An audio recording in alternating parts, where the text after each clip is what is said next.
expressed will be recorded and available for public members to hear.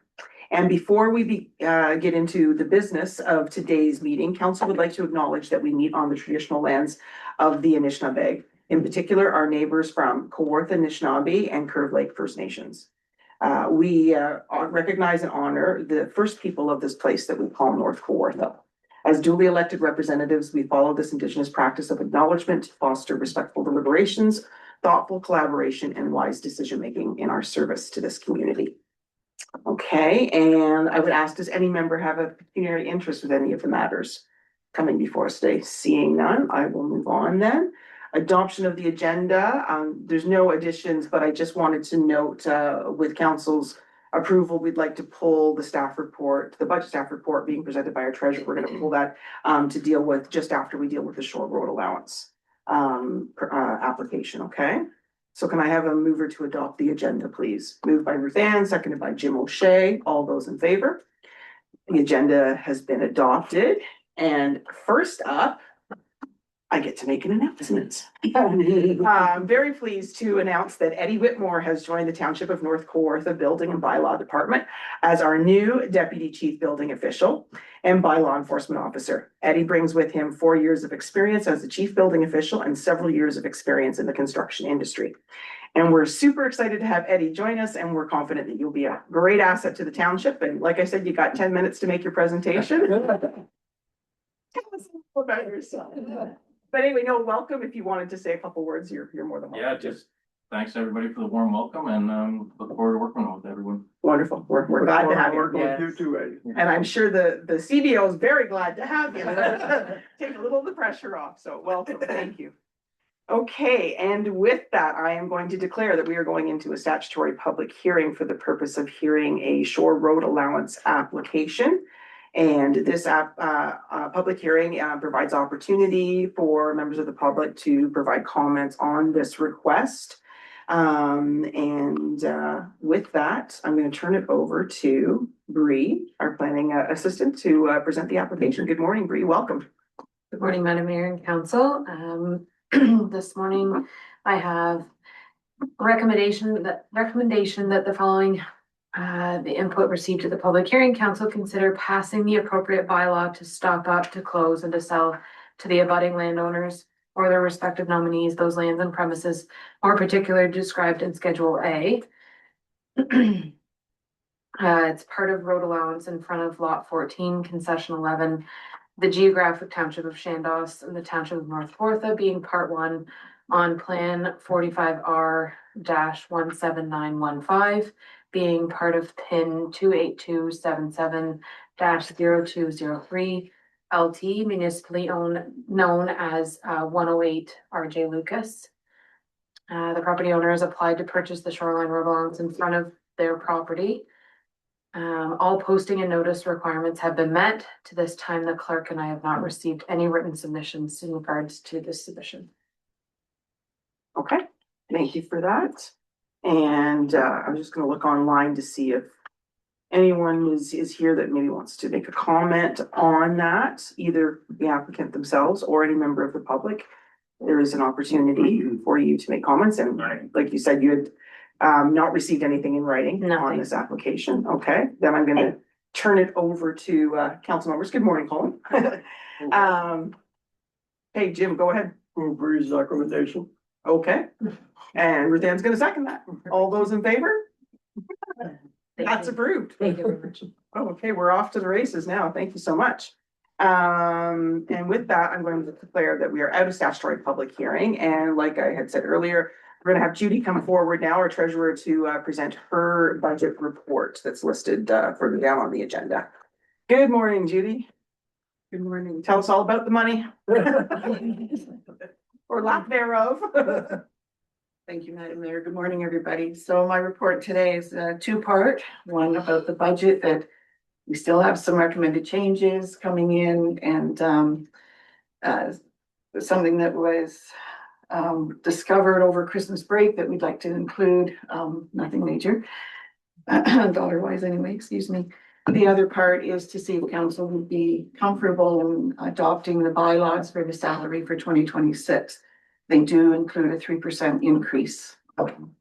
Because you're aware that we were suggesting. Any questions? Jim? Go ahead. Using a red pen or a blue pen? Is it pretty close to what we were talking about? It's coming, I think we'll need it. That's good, thank you. I mean, I recall we did have that discussion anyway about the salaries, and I think we were all comfortable I'm not sure that, I thought we maybe had already approved that then, but I mean, to make it like official, but I think that we are all comfortable with those salaries. With 3%, we need to keep ourselves in line, right? So there is a recommendation there. And that before I get to that, but the plan is for the first meeting in February, you'll be bringing everything forward and we should have like the full budget Correct. with the option to approve it. Okay, perfect. All right, so Ruth Ann, you want to move that recommendation? Is there a seconder? Colin will second that. All those in favor? That's proof. We can pay everybody. Yay. Okay.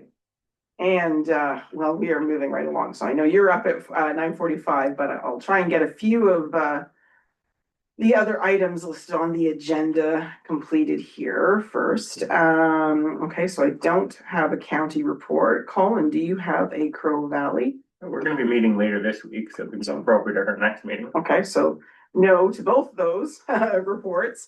Adoption of the minutes of the previous meetings of council. There was the special budget meeting that we held on December 10th and the regular meeting held on December 16th. If there are no errors or omissions, can I have a motion to adopt those? Moved by Jim O'Shea, seconded by Colin. All those in favor? Those have been adopted. And then we have our consent agenda. And I didn't get any notice from anyone that they wanted to pull anything, although I did want to call attention to number 5, which is the Peterborough County Recognition Awards. Put your thinking caps on. I believe Connie and or Kelly will be circulating, or maybe Kellyanne will be circulating the list of the previous recipients of these awards. So yeah, like I said, put your thinking caps on and be prepared for the first meeting in February, and we'll go into close to discuss who we want to nominate for this year's awards, okay? Other than that, is there anything or you want to? Motion to receive. Motion to receive, moved by Jim, seconded by Ruth Ann. All those in favor? The consent agenda has been received. And then, well, we got to make it official. We're down to staff reports. Now we need to actually appoint you as deputy chief building official. Come on forward, Matt, and tell us what we got to do.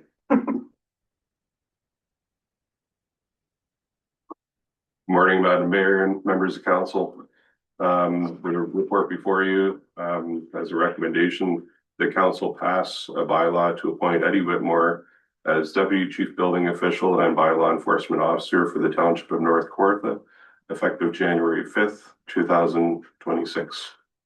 All right, excellent.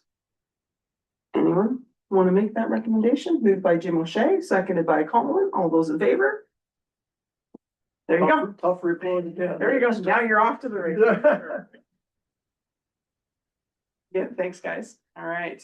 And now Gary is up next. We're flying. I bet you Gary didn't even expect to be coming. Oh, nope, he's there. He's popping on. Gary, we've got your curbside garbage collection renewal there. There he is. Good morning. Welcome. Happy New Year. Morning. It looks like my head's cut off. I will tilt that back, try not to cut my head off. Good morning, everybody. Good morning. Yes, I was expecting to get warmed up by watching a few other people stand there. But before you is a little bit of a housekeeping issue. It's the curbside garbage collection renewal. I know in the past we talked about, going to the end of our option years. This is a recommendation the Township of North Kawartha exercise the curbside garbage collection agreement's final 1-year renewal option from February 1st, 2026 to January 31st, 2027 with Waste Connections of Canada for the amount of $249,115.02 plus taxes and a 7% fuel surcharge only if applicable. That will take us to the end of our agreement. with Waste Connections, as of course, as we discussed before, that we will have to re-tender or RFP. Continuing our collection with Waste Connections. One of the big things it does is it, and I won't read the entire report to bore everybody, but it's important to maintain our Monday collection date. The Monday collection and our Thursday collections, which aligns with our curbside recycling collection, is very important. The majority of a big portion of our township is collected on Monday, and that is the date that all townships want, especially with a large seasonal component. It just works so well. So we will continue to maintain that, and that can also be part of our tender or RFP criteria as well too. Okay. So I just need a motion to approve this for the final year. Okay, perfect. But before we do that, can I just ask, are you having discussions about what the next contract might be like and cost wise? Because I know talking with our colleagues down at county, and there was the upload, proposition that's being discussed by the lower tiers right now. Some of them want to kind of upload this service to, not us, of course, but just wondering what you're hearing in terms of costs, future costs. So I have a meeting coming up real soon again with Adrian from Waste Connections, and Adrian and I, he's the vice president of Ontario. We've met a few times in the last few months. A lot of our discussions have been around recycling, but we did discuss our curbside garbage contract. He also had indicated that building organics collection into that contract would be viable. Whereas before it was like, we could only get organics if we partnered with the county. He said that they would be in a position to build organics into it. We know there will be an increase. To what extent that increase is, I'm not sure yet. But I will know more without getting him to, because again, we have to preserve the whole RFP and the tender process. We really have to make sure we, preserve the privacy of that process. However, I will be able to have a ballpark idea of what we're looking at in the next month or two. Yeah, no, and I get that. I just, as I said, just the comments that I'm hearing sort of around, and when it comes to the organics too, that definitely adds a cost as well. So I've heard everything. I've heard everything from twice what we're paying now, and I think one township had a quote for $1 million. I don't think it would be that, but we do know that we were treated very favorably with this con. So we've got every dollar out of it. That's for sure. No, I agree, and a great service as well. So, okay, thanks, Gary. Jim or Colin? Actually, I have a fairly straightforward question. It doesn't actually relate directly to the report, but I think it's good public information. Mm-hmm. Now that everything's been standardized recycling wise, do we still need to sort our recycling? Is he, Gary? Yes. Yes. Yes. Catching me off guard. What do you mean by sort? Yes, it's still a two-stream system. Okay. You still have to sort your recycling. You still have containers. You still have fibers. Nothing has changed in reference to sorting techniques. Okay. I know some of the larger sorting is cities still previously sorting. had systems that you didn't have to sort. You could just toss everything in and it was sorted out at the site, but we still do need to sort. Okay, thank you for that clarification. Mm-hmm. Yeah, we do. Okay. So that, Jim, go ahead, yeah, Gary. If I may just comment on that, Colin is right. So there was some municipalities and regions that had one stream systems. Give you an example, the school board, Peterborough County Pioneer School Board, they had a contract from a company out in Northumberland County They were on a one stream system. So yeah, they didn't have to sort. Everything just went in one bin. Now it's reversed for them. Now everything in Ontario is going to be what we've been doing. So yes, you have to sort. Right, We'll still move the record. okay. Move the recommendation, seconder Colin will second it. All those in favor? That's approved. Thanks, Gary. Thanks for all your hard work on that. Thank you very Okay. much. Thank you. Thank you, Madam Mayor and Council. Have a good day. Yeah, take care. Good guy. Okay, and now we're just a little bit, it's 9:47 according to my computer, but we do have a presentation, a couple of presentations. The first up, though, is we have Tammy Davis, and she's the interim program director, emergency, there's a whole bunch of letters, community and rural services, and she's giving us an update on Quinte Health North Hastings Hospital. Good morning, Tammy. Welcome, please go ahead. Good morning, Mayor and council members. Thank you so much for allowing me this time to come and speak to you today. I do have notes. I do tend not to sometimes not use my notes, so I'm just going to keep them in front of me. My name is Tammy Davis, and I'm here representing and a member of the North Hastings Fund Development Committee. And our mandate's to raise money to support the needs of the Quinte Health, which is specifically the North Hastings Hospital in Bancroft. So we are truly grateful for the contributions that your council and that the community at large made to our local hospital in the past. The last time I had the opportunity to speak to you all, I don't know if you remember, you probably do, it was virtually because of COVID. And I enjoyed meeting with you guys. It was a great council to meet with. Sharing a note outside of my note, I'm also a council member, and Hastings Highlands, I'm deputy mayor. And so I may see some of you this weekend. So the last time we met, it was about the CT scanner. And we took on a dream that took 15 years to complete, and we were able to successfully raise the funds to purchase a CT scanner for our small rural hospital. That is an unknown accomplishment. That device has been a lifesaver and a game changer, supporting both trauma and many other ill patients who present to our hospital. Previously, we used to put them in a rig, either a transfer service or an ambulance, and transfer them to mostly Belleville to have CT and then back up the road. Also of note, we were able to, when we did the business case costs, we were able to cover the operating costs of the machine virtually through savings from transfer dollars. So it was a revenue neutral, and that was how we were able to convince the government to allow us to move forward with the project.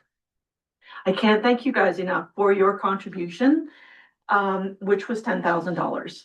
And we have a lovely plaque on our CT scanner donor wall with North Kawartha Corporation on it. So thank you. So the CT's been operating for almost 2 years now. And in the first full year of the CT scanner operations, we did over 3,000 CT scans, and we're on track to perform many more this fiscal year. These patients didn't have to travel. They didn't have to wait a long time or be separated from their families to get this essential diagnostic test. It's a real tangible benefit. When speaking to full-time residents, seasonal residents, or visitors who enjoy this amazing community of North Kawartha, many have at some point needed to come to visit the hospital in Bancroft. Whether for a fishhook removal, broken bone, or a more serious illness or trauma. Whether arriving by their own vehicle or ambulance, North Hastings Hospital has been and remains their local hospital of choice. The doctors, nurses, and allied staff are highly skilled and trained to care for any patients who come through our door. Our North Hastings Hospital supports a very large geographical area. Normally I do a presentation, and the last time I was here, I was with Kim Bishop, and she's the chair of our foundation. I'm in an interim role of the director for 4 emerges, so that would be Bancroft, Belleville, Picton, and Trenton. But my home is Bancroft. I have been a nurse, I'm a registered nurse, and I have been working at the North Hastings Hospital as the manager of the hospital for 18 years. So in review of the statistics, because this is a question that we've had before, how many patients from North Kawartha come to Bancroft? So in the last 3 years, we've had 2,172 residents of North Kawartha come through our doors to seek treatment. We've had a total of 537, pardon me, total days of patient care. So that's admissions, people admitted to our hospital. We're not able to give a total number of the volume of people who visit our hospital from the area. But because if you are here at lovely Chandos Lake at your cottage, where you're seasonal residents, and you call an ambulance, you're coming to Bancroft. But your address that we register you under is where you live, which could be Peterborough, Toronto, Hamilton. And so those people we can't capture to deliver numbers. And we have been meeting with donors, and that's a question that people ask. How do we know that this hospital is the one that we should support? I can tell you anecdotally. So what I've said is suffices to say that our team, the nursing team, the physicians will tell you that they care for many seasonal residents from this area. If you call an ambulance in this area, you're coming to Bancroft. I worked at, okay, so I've said this already, go off my notes, right? So I just wanted to give you a little update. Normally Kim and I would trade off when we speak, but I wanted to give you a little bit of an update for the hospital because I think it's very important. One of the challenges that we had, and I have reported before, is recruitment of physicians to come and work in Bancroft. One of the things we've been very successful in doing is recruiting some of the physicians who happen to have cottages in the area to come and do some shifts in the emerge department. And it's been very helpful for them to come. And they're talking to their friends. It's been great for our emerge. We've also been successful in recruiting a couple of physicians to come to Bancroft. They're not there yet. We haven't announced this publicly yet because we don't have start dates. One is coming, relocating from Florida to work full-time in the emerge department. And another is an internationally trained physician who is going to be doing primary care in emerge as well. So I'm very excited to tell you that. Excellent. And both, one we've not met, the other we actually mentored to get his full licensing. So that's a wonderful thing. We also have been successful in recruiting a geriatric emergency clinician. So that she's actually an OT, and she works in the emerge department to help us with our geriatric community patients that come in. There's a lot of specialized needs and referral and sources of resources that are needed, and she has been great. We share her with the Picton Hospital. She goes back and forth between two hospitals, and she's amazing. We're also going through our clinical services planning. You may have seen something in Quinte Health's communications asking, or in the papers. I'm not sure if they put it in the news, but we're looking at our next 5-10 years of what services we want to offer within Quinte Health. One of the things that we're looking at for Bancroft is expanding our medical day services. So that's for people that need treatments or infusions. And we're looking at even satellite chemotherapy. So again, it's about providing what makes sense of care close to home. Just wanted you to know, 11% of our staff come from this area. We've been quite successful in recruiting nursing and staff in particular to come work in Bancroft. It's a lovely place to work. It's rural, and we have free parking. Oh, that's a bonus. Exactly. In our emergency, while staying at their home away from home, the hospital is not only a service to the people, it's an economic driver for our communities, and it includes this community as well. We know that these are unprecedented times. It's been interesting to sit through your council meeting up till now. It's always interesting to hear how other councils are managing with their short, precious dollars. But today, we're facing our next urgent need at our hospital in Bancroft, and that's what I'm here to share with you. I know that you received some information from Kim, but we have to replace our X-ray equipment in Bancroft and some other critical diagnostic equipment, and we are required to raise $1.25 million in our community. We were successful to raise almost $3 million with a lot of hard work for our CT scanner.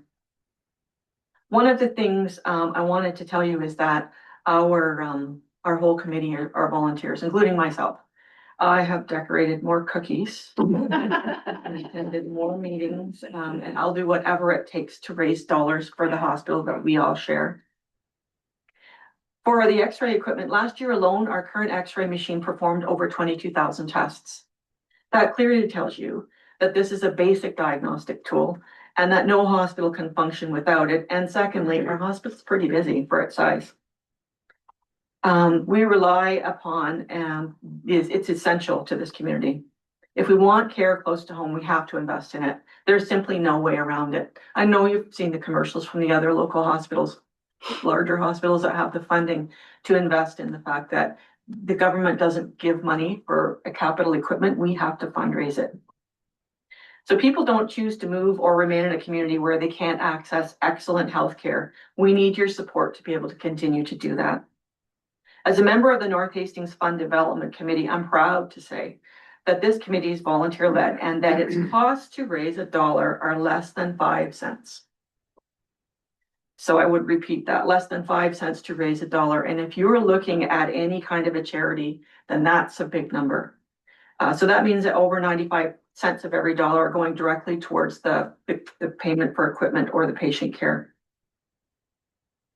And I know as a member of council, firsthand, that makes a big difference when you're making decisions about where you're going to invest your dollars. Your support, whether it be financial, strategic, or symbolic, sends a powerful message to residents, donors, and future investors in this municipality that you believe in the local hospital and you believe in the health of your people. In closing, this is not just about equipment, it's about supporting this community, and it's helping to ensure that this community, when sick or injured, has access to care that they need closest to home.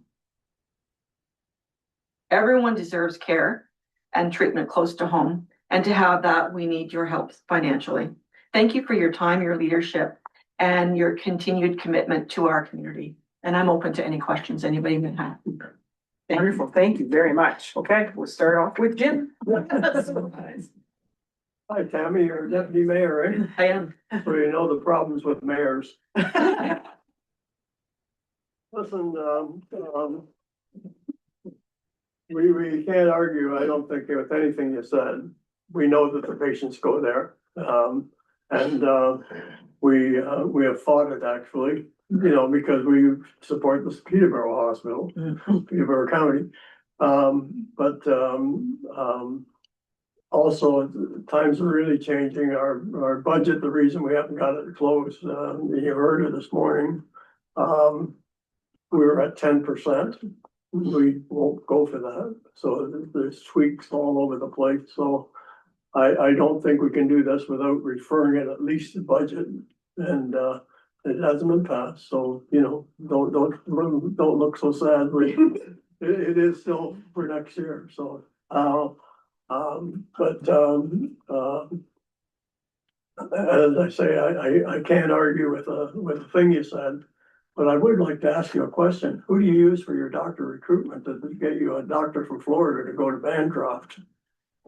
We do, through Quinte Health, have a recruiter because we're recruiting for 3 of our 4 emerges.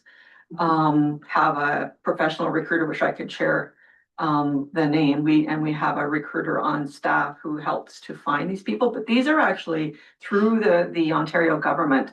They're Practice Ready Ontario candidates that have, and the government of Ontario has set up this program where they can come and they can be mentored.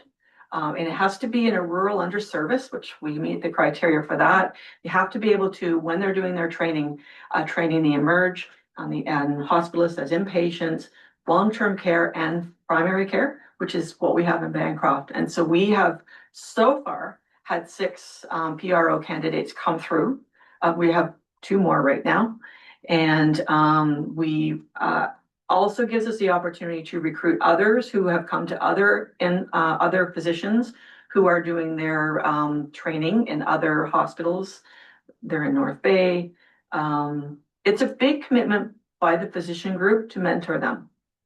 And that's a big deal. And kudos to all of our physicians who step up and do that to help to recruit physicians to come to our community and in primary care and in the hospital. We've tried to recruit a few. They chose other places who could offer better incentives. But we have been successful this time. I can tell you, Mr. Trump, thanks for some of the things he's doing Yeah, I know. as far as some of the people that are knocking on our doors. And I'm okay with that. And living and selling and part of it is what happens in North Kawartha. This is a beautiful community and a desirable place to come and live where you play. So that has been helpful as well. Now, this one physician who's bringing his wife as well, she also is a physician. We're hoping that she locates in the area. She may want larger. I'm not sure, but regardless, we will have access. We also have residents in Bancroft. We have two physicians who have them nonstop, usually from Queens, but they're also sometimes from Ottawa, Toronto, Hamilton, and they invest in the time. They have the opportunity to be in the hospital, and that's where most of our physicians have come from. We own a house. If you ever come to the hospital, if you turn up the door up the road where the sign is that says North Hastings Health Center, that house belongs to the hospital and there are residents there. So we have a place for them to stay. They don't have to be able to drive. They can walk up the hill to get there. And the family health team is right behind the hospital and in the building. So that's also been a successful means for us. Good for you. Yeah. Good for you. Yeah. Thanks, Tim. You're welcome. Questions, comments, Colin? Do you have any of these iStat machines presently? Or on the iStat? shopping list, yeah, there. Oh, yes, we do. Okay. Yes. So when you come to the Bancroft, we don't have a lab in Bancroft. I'd recognize lab. We have a point of care lab, which is desirable. In fact, in Trenton, we've moved to got rid of the lab proper and went to point of care because it's so much more efficient. These machines, we draw blood and then it's called a cassette or a reagent. We put drops in it and we'll tell you everything about your chemistry. They last 7-8 years before they have to be replaced. Yeah, no, and the one thing that I noticed that they do test for that I thought was pretty important, troponin. So it's one of the big signals for a heart attack. That's right. Previously, before this technology, it would have had to have been shipped out from a drop at Bancroft to be tested at a lab, which is not the kind of thing you want to be dealing with heart attacks. So yeah, I'm really glad to see this being used. Yeah, Yes. it's a big step forward. Thank you. Yeah. Anybody else? I just have a couple of comments. I have spent a lot of time at the hospital, directly, indirectly with my family. I've seen the lure collection on the wall, all the lures that have been removed. And I actually was a recipient of a few x-rays last winter. I got pneumonia and I was back at the hospital twice. Almost ended up being admitted there because it was bad. So I know how important it is. And yes, I had to wait a bit at the hospital, but not nearly as long as it would have been if I had gone to Peterborough.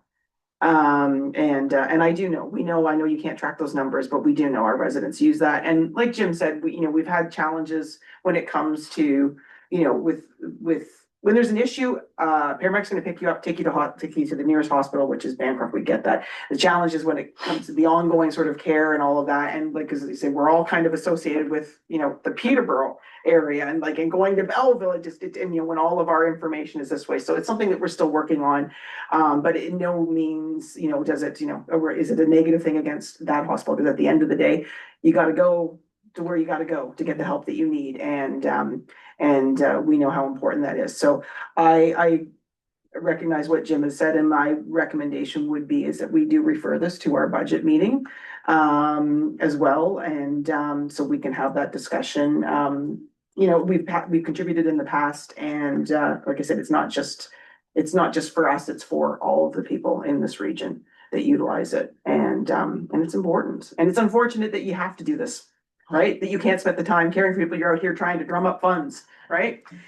Anyway, but that's a whole other discussion for another day. But anyway, but thank you very much. Really appreciate it. Thank you. And thank you for doing all that you're doing. You wear many hats, which is wonderful. And with that, I would like a motion to receive and her presentation and refer the request to our budget deliberations at the February meeting. Moved by Colin, seconded by Rudan. All those in favor? That's carried. Thanks so much, Tammy. Thank you. Could I share one more thing? Absolutely. Our hospital auxiliary is currently doing a catch the ace draw. They're into week 28 without the ace being collected, so it's online or you can buy tickets just around the Bancroft community, because again, it's all volunteer. Just wanted to share that with you. Okay. What is it? Catch the ace. Catch the ace. Oh, okay. Thank you. All right. Thank you very much. All right, and with that, then we have our next presenters coming forward. Good morning, welcome. We've got Chris Kowalik and we have Cindy King. And we're going to talk about community services and childcare, all the good things, all the social services that we love and need dearly. So good morning, welcome. Glad you made the trip and you didn't want to do it virtually. At least the roads were half decent, right? Yes, the roads were good. Thank you for having us. Appreciate being here and having the opportunity for us to give a bit of an update. It's been a while since social services, since I've been up here to deliver one of these. I'm glad Cindy is here with me. I was in Keene yesterday with our homelessness manager and this afternoon in Norwood. So we're going to tag team this presentation. Okay. I don't know if it's going to be projected up or not. It doesn't. Are you able to share that, Killian? Yeah, she'll get that. It's fine with us. We have the paper in front of Well, us. we've got it too, but it'd be good for the folks that maybe That's fine. watching it online so they can see as well. We'll be covering, Ontario Works, housing, homelessness, children's services, and community development work. So I'll pass it over to Cindy to do the Ontario Works part. Okay. So you have the slides, but I have some additional, more fulsome statistics as well.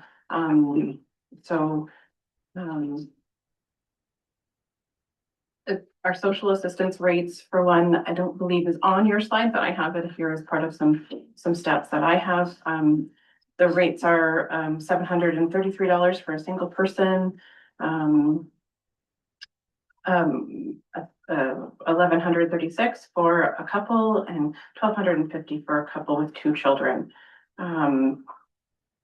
We have approximately 200 applications for assistance each month, and slightly less terminations. 53% of adults on assistance declare mental health or addictions concerns impacting their employability. Approximately 14% of caseload earnings are from employment. Monthly average earnings are between $700 and $800. In 2025, 7.9% of our cases closed due to earnings from employment. So a little positive stat there. Mm-hmm. Our caseloads per case manager sit around 115 files per case manager. In 2025, we were able to refer 20.9% of our adult service users to Employment Ontario programs. So another positive stat there. And approximately 53% of our adults receiving assistance declare mental health or addictions as challenges to seeking employment. There aren't enough support services available in the community to support this need. As a result, we contract services with community counseling and resource center, as well as CMHA to help. Approximately 14% of our caseload is currently working with average, I've talked about already. I think that's all. We have some breakdowns per, you can see breakdowns per for North Kawartha would be 36 clients. Sorry, the print is super hard for my eyes to see. I got it. And you can see the breakdown for the other townships as well. Sorry, I'm looking at yours. No, sorry. I think we can move on to housing now. Chris is going to cover. I would just highlight on the Thank you. bar graph, showed a slight, the cases are increasing. Yeah. Of assistance. They're slightly declining in the city and slightly increasing over the past 4 years in the county. Don't have an explanation for that. Asking staff around that, but I think it speculating to say maybe cost of living issues or that sort of thing, but I wish I did, but we don't have that. But the 300 or 400 clients is not a huge variation, but it is interesting to note that change. It's unusually been the city increasing and the county remaining relatively stable over time. So on the housing side, city's a housing service manager for the city and county. And through our partners offering rent guarantee income and affordable housing to low income households, we have 15 housing providers that offer rent guarantee income housing. Peterborough Housing Corporation included in that, which is our local housing provider. We operates 11 affordable housing buildings that are also part of our centralized wait list. The list here are the things that are covered by being the system manager for housing. Through our life stabilization work, we work on things like eviction prevention related to housing, offering rent supplements to people on social assistance, but this is a time limited assistance to help stabilize housing and divert people and families from homelessness. We are working on a 10-year housing and homelessness plan right now for 2026 to 2036.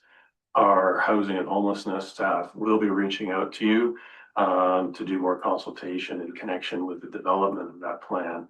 And they'll be far more equipped to answer questions if you have any around housing and homelessness, but don't let that deter you by any means.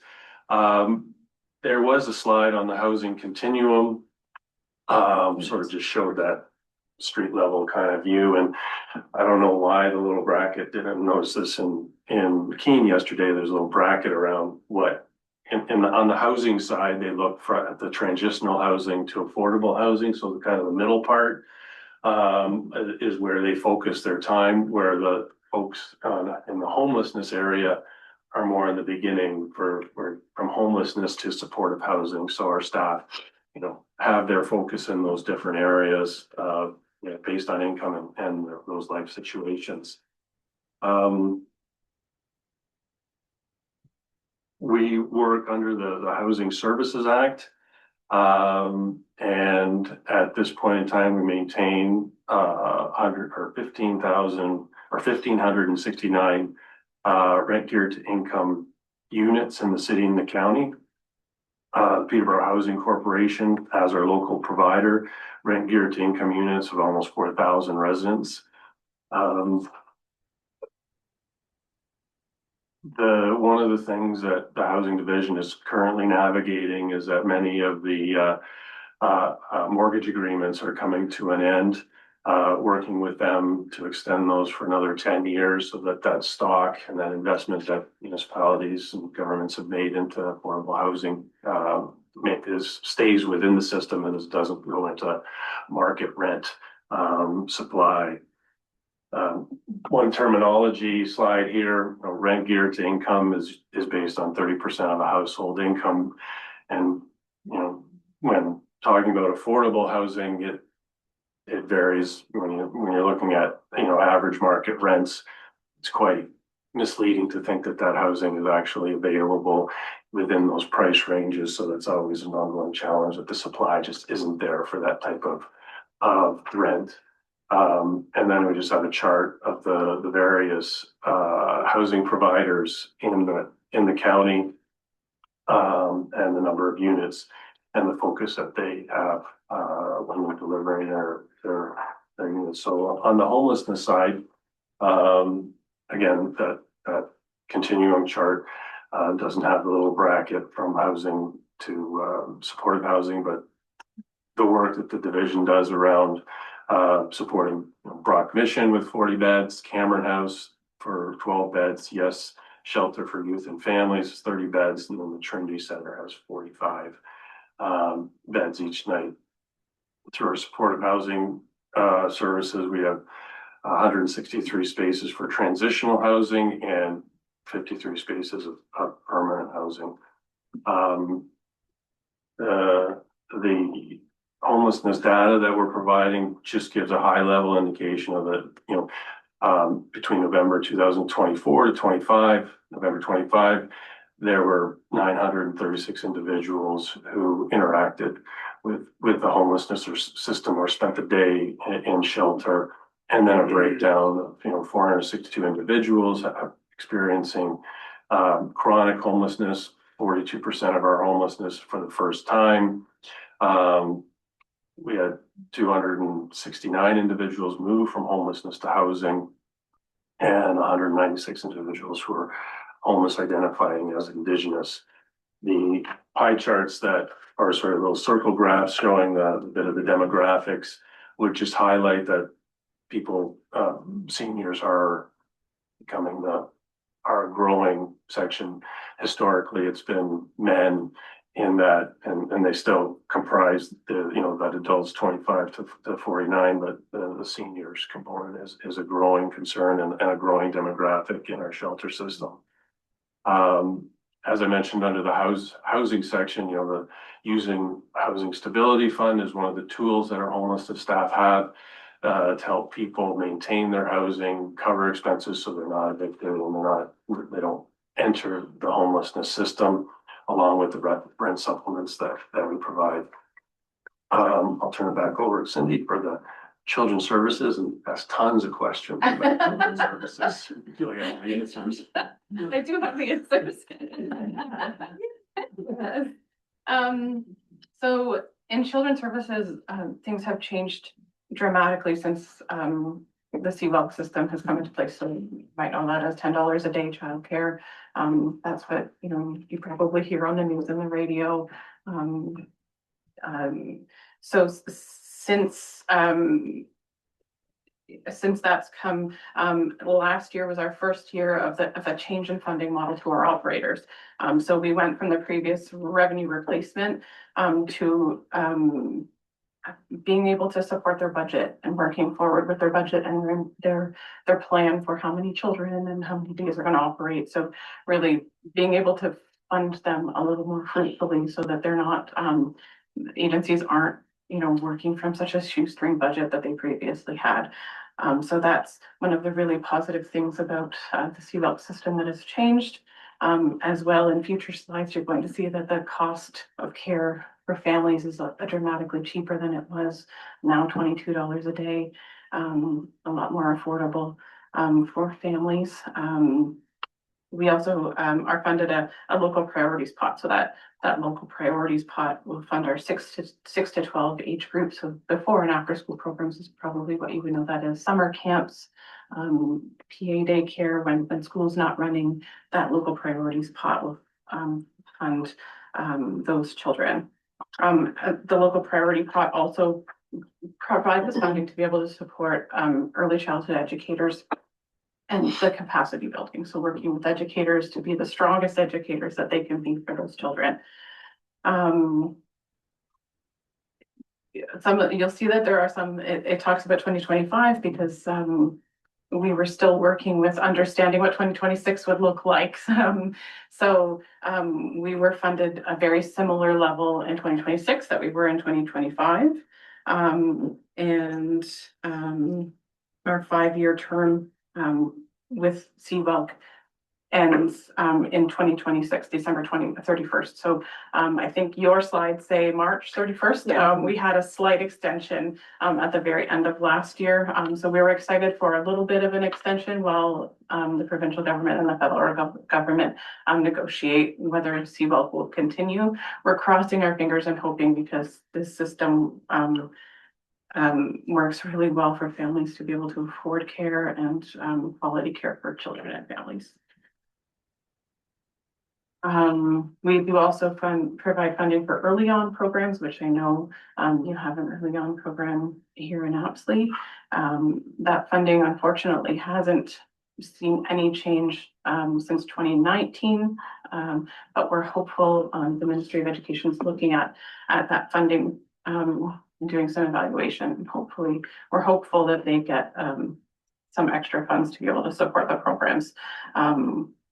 The agencies that we support right now, we're looking at, they might have to pull back a little bit of their programming just due to the funding that they're receiving.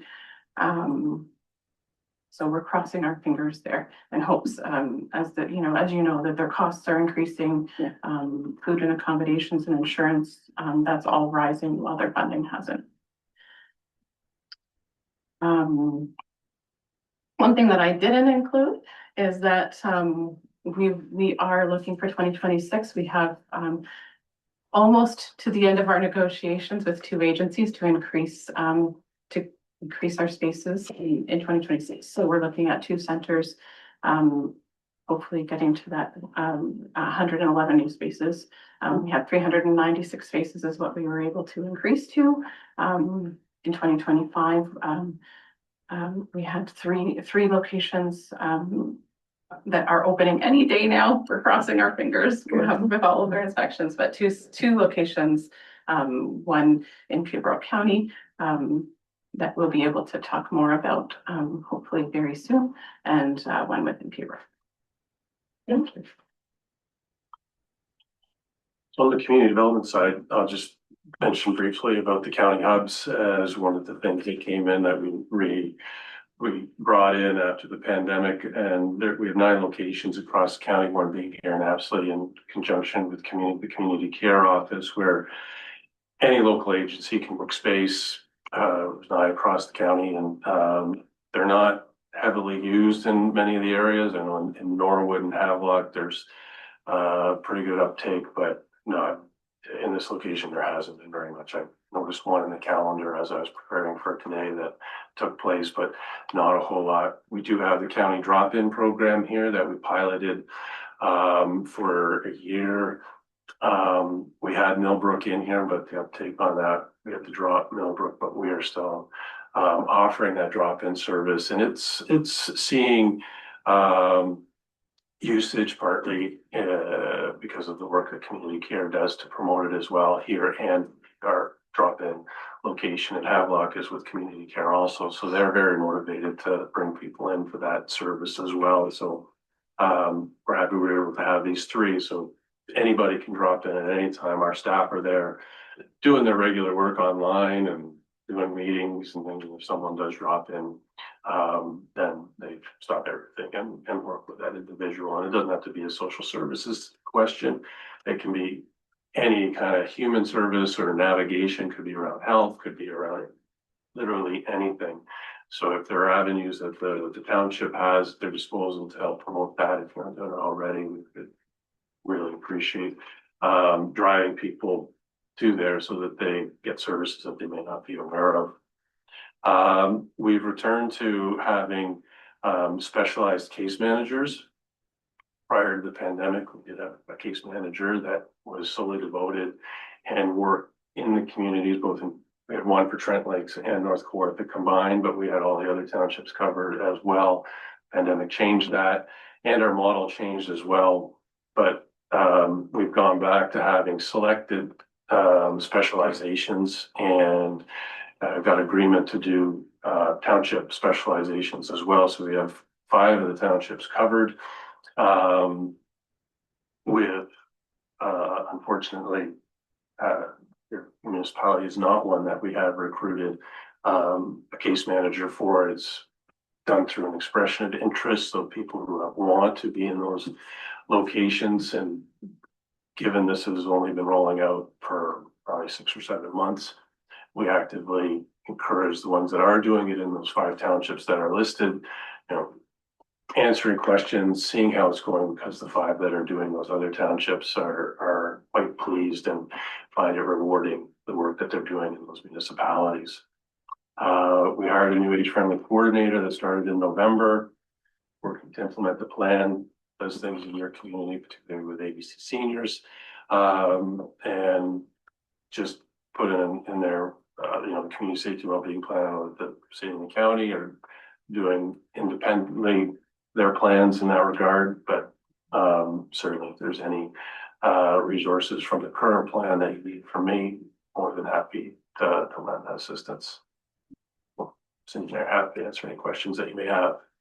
All right, thanks very much. Lots of good information there, and I turn it over to members of council. The questions or any comments? Colin. I've got a couple of questions. Are we able to go back to the list of, Gillian's on it. Don't shut her down too quick. The list of sites in the county, please.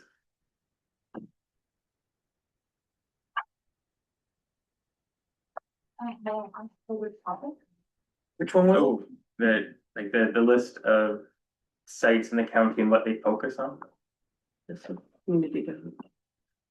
it was like, it had Spruce Corners, Whispering. Oh, yeah, that's the Pines. one, yeah. That was the. Okay, yeah, social housing unit, yeah. But I'm not sure if it's just like a rumor going around, but apparently, people with families are having very hard time accessing social assistance or social housing in Peterborough County. When there's sort of focuses on seniors and singles, does that mean that there's no family housing available, or does that just mean that there's a specific focus on that site? My understanding is it's a focus on those areas and dealing mostly like with seniors and singles. And yes, it's universal, the challenges for housing families that are in dire straits. There's multi-unit dwellings or apartments are in next to no supply. So it's an ongoing challenge. If there was additional data that you'd like me to get on that, I'd be more than happy to ask anything that you guys want me to follow up on. More than happy to do that if that high level answer isn't sufficient. And that works for that one. The only one that may actually require some follow-up, and I really would appreciate it. Can we go to the Ontario Work Caseload paragraph? This is the final one, I promise. I think these are important things for us to stay on top of.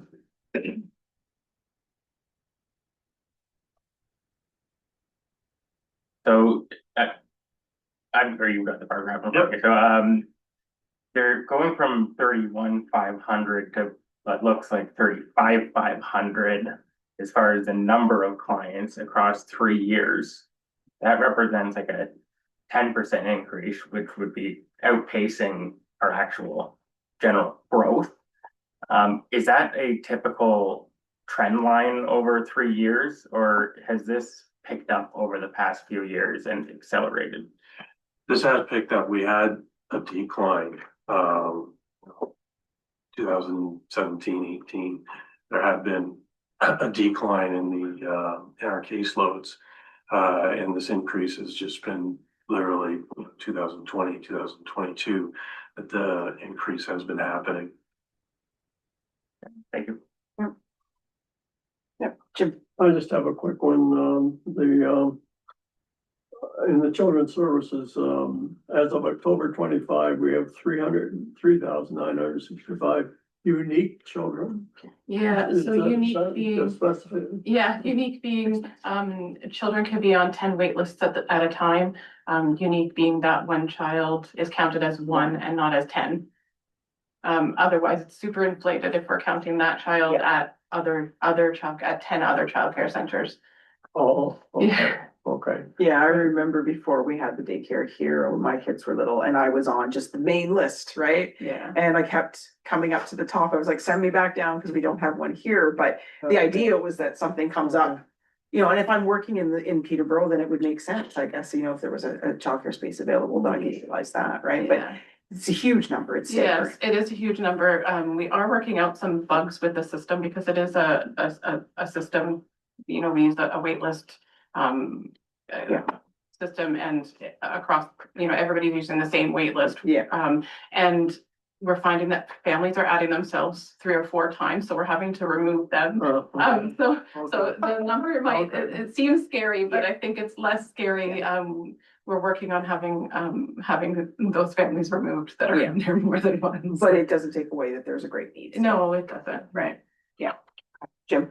You know, Chris, on the Ontario Works caseloads, the county's coming up. What are the increase? Do you know, which Ontario Works is being, you know, what it asked for or whatever from the county that's raising it like that? It's the reason for the the small growth over time in the county. No, the small growth, but it is rising, so.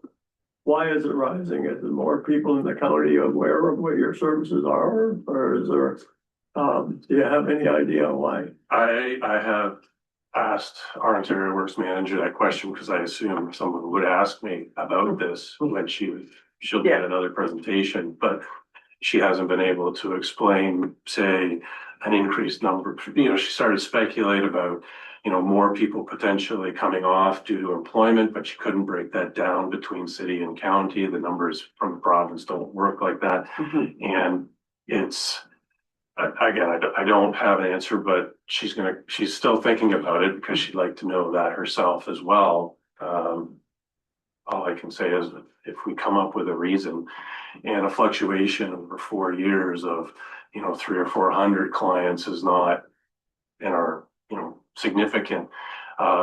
It just, when you put it in a graph, it seems like that seems strange because normally it's been steady for all the years I've been doing these little charts. It's been little fluctuations in the county, but it's been more anywhere between 17 to 19% of our caseload has that fluctuation. And it's just been random, you know, sometimes in the summer it goes way down, sometimes in the winter it goes way up, but these are picked at the end of the year. So if I pick June 1st of every year, this graph may look different.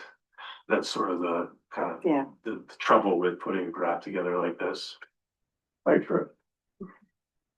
And I know that these numbers aren't usually, it's hard to pull specific information out, but is it safe to say that instead of sort of a shift from city to county, it's actually the county's growing quicker? Because there's still a total number that's growing, and it's just, so there's probably not fewer people in Peterborough City on it. All right, I'm trying to figure out how to word that. I know, I get what you're saying. I think Carolyn knows what I mean. No, because the county growth rate. It's positive growth rate on both ends, just a greater positive growth rate for one party. I think it'll be multifactorial because of cost of living, rent. But the other thing I put in there, because it was mentioned here before, and you mentioned it last time, you were here, Mr. Pawelczyk, addictions. Addiction in Ontario seem to be escalating far quicker than in urban areas. And that's one of the reasons that maybe people may be going on to the Ontario work system. So just another thing to be considering when you guys are having your discussions. And to that point, which brought around when you bring up addictions, but and also mental health, and the CMHA is really working hard to get their services going through their mobile services, but they have been using the hubs the most across the county and booking spaces to try to meet people where they live across their 4 counties, but in Peterborough, knowing that they're one of the frequent flyers for booking the hubs in our system. Okay, all right. Good discussion. Thank you very much for making the drive and sharing all this information with us. Can I have a motion to receive the presentation? It's moved by Jim Whalen, seconded by Jim O'Shea. All those in favor? That's been received. Thanks very much, guys. Thanks for having us. I'm gonna declare a recess until 10:45, please. Thank you.